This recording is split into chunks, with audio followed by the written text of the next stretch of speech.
Bien, c'est avec beaucoup d'émotion que je me trouve aujourd'hui sur le site de l'ambassade de France à Damas, au pied du drapeau qui a été hissé il y a quelques semaines.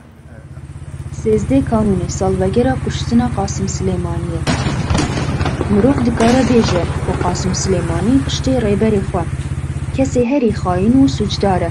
گودوان چند ست سالن داریده لإیران جیایه. اف کس برپرسی اسراف کرنا به هزاران میلیارد سرمایه ایرانیو قرد کرنا به رحمه گلین حریمی بود. لگورین و چگهانیا جوانان لگلک جهان د سالوگرا کوچا داوی یا قاسم سلیمانی ده به بومبین دستان آنگو شوتاندنه ایرشی وینو پلاکاتین وی یا لکولانی کرنه. قاسم سلیمانی وک فرمانده سپای قدسی برپرسی برفره کرنا هجمونیا شیعه یا ایرانی لحرما روشالات ناوین بو.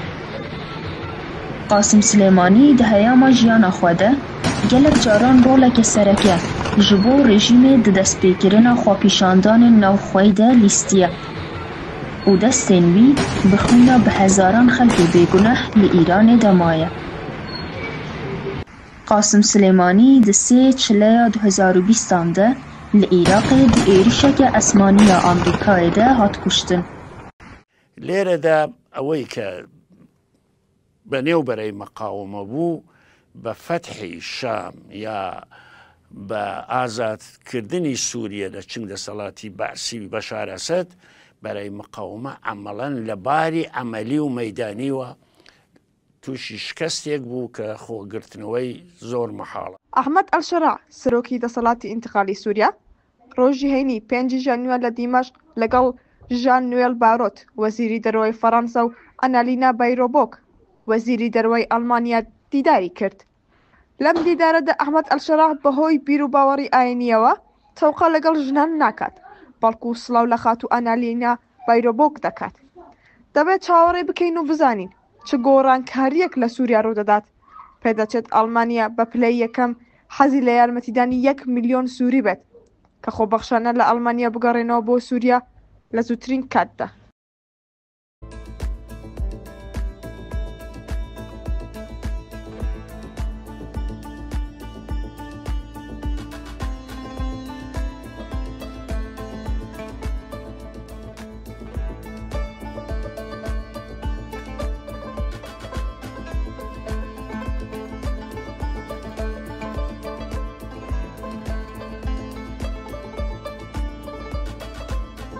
گوری میدیای کولبر نیوز د سالا 2024 ده پاسدارین رژیما ایرانی زیادتر ج 345 کرد 22 جوان زاروک بینی 18 سالی به تهمت کولبری کشتن او بریندار کردن.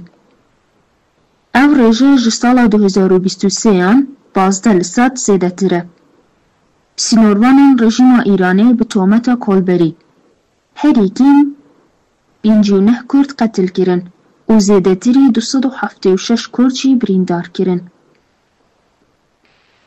افجی تبیوی یکیه گو کولبر نچکدارن و تنی جبو جیان خواه دناوا شرط و مرجن آبورین و هاده نچارن گو کاری کی وها بکن. هگر روشا کردان آبوری گنجاو بویا و مافنوان این جواکی سیاسی بهاتانا ناس کرن قد ندچون کولبریه. نەحبەندان راپۆرتێک سەبارەت بە گرتن و وندبوونی زانیاری لە سەرچارنووسی بێهزاد سانچۆلی مقدم. سەرەرایەوەی 15 ڕۆژ بەسەر دەست بەسەرکردنی بێهزاد سانچۆلی مقدم هاوڵاتی بەلوچی خەڵکی زابۆڵ و دانیشتووی زاهیدان تێدەپەڕێت بەڵام هیچ زانیاریەک لە سەرچارنووسی ناوبرا و لە بەردەستدا نییە. جەوان ڕوت دەستگیرکردنی توندوتێژی 7 هاوڵاتی کە منداڵێکیان هەیە لەلایەن هێزە ئەمنیەکانەوە. 7 هاوڵاتی کوردی خەڵکی شاری جەوان ڕوت کە لە نێوانیاندا هەرزەکارێکی تەمەن 17 ساڵ لەلایەن هێزە ئەمنیەکانی کۆماری ئیسلامی ئێرانەوە بە کەڵک وەرگرتن لە توندوتیژی تون دەست بەسەر کران. ناسنامەی دەست بەسەرکراوان بە ناوەکانی ئومید خاکی، سلێمان نەقدی، یاسین محمودی، مختار بابەجانی و یاسین ڕەمەزانی، کەیحەنوڵڵا مرادی و منداڵێک بە ناوی محەممەد محمودی پشتڕاست کراوەتەوە. چی لە جانتای ئەو دیپلۆماتکارە ئێرانیەکان لە بەیروت بوون؟ لە کاتێکدا خەڵکی ئێران خەبات دەکەن بۆ کڕینی خۆراکیان کارەبای جێگیر، ئایەتوڵا گەندەڵەکان کیسە میلیۆنان دۆلار کاش بۆ حیزبوڵای لوبنان دەنێرن. وەزارەتی دەرەوەی لوبنان یادداشتێکی ڕوونکردنەوەی نووسراوی لە بەڵێوسخانەی ئێرانەوە سەبارەت بە ناوەڕۆکی ئەو دوو جانتایە دیپلۆماسیە پێگەیشت. ڕوونی کردەوە کە جانتاکان پارەیان تێدایە کە تەنیا مەبەستیان لەی دابینکردنی تێچووی ئۆپراسیۆنە و بەکارهێنانی بەڵێوسخانەکە بووە. ئایا گویان لە حواڵێکی بانکی، کارتێکی بانکی یان چەک بووە؟ پێیان وایە کێ گێل دەکەن؟ Öncelikle hepinizi selamlıyoruz. Ahmet abimizle beraber Pervin Hanım ve ben Sayın Meclis Başkanımız Numan Kurtuluş Bey'i yaptığımız görüşme hakkında bilgilendirdik. Önerilerini dinledik. Genel değerlendirme yaptık. Fakat şimdi Sayın Bahçeli ile devam edecek bu. Sanırım pazartesi Cumhuriyet Halk Partisi, AK Parti ve mecliste temsil edilen bütün partileri ziyaret edeceğiz. Bunun zamanlaması bu randevularla şekillenir.